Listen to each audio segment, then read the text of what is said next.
一波未平，一波又起。乌克兰军队赴叙利亚参战，中东局势彻底走向失控。以色列发动超级连环爆炸，近3000人死伤。今天是2024年9月19日。天亮播报的国际上3件大事值得关注。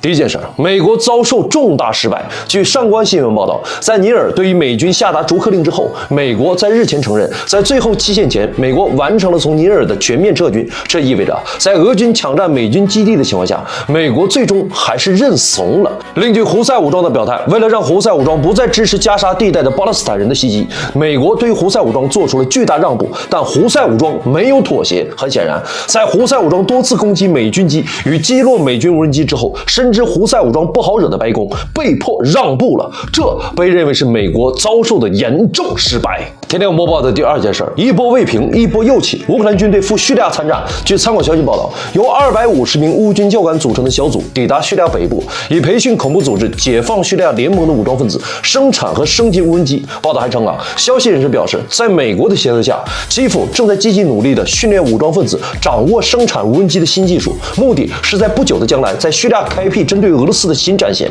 据报道，解放叙利亚联盟与基地组织存在关联，被联合国列为恐怖组织。天亮播报的第三件事，中东局势彻底失控，以色列发动超级连环爆炸，近3000人死伤。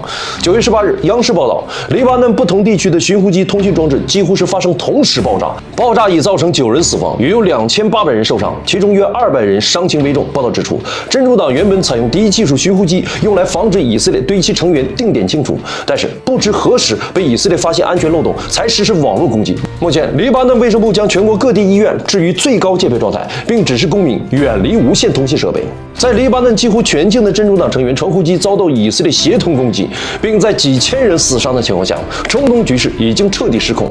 这个火药桶也被引爆。黎巴嫩真主党已公开撂下狠话称，以色列在这次犯罪袭击后将受到公正的惩罚。天天想说，黎巴嫩全境传呼机爆炸事件给我们提了个醒：保持通信系统独立十分重要。这意味着我们需要摆脱国外通信系统的依赖，研发出一套属于自己的通信系统。这不仅仅关乎避免因国外技术卡脖而影响社会运行，而关乎国家安全呢。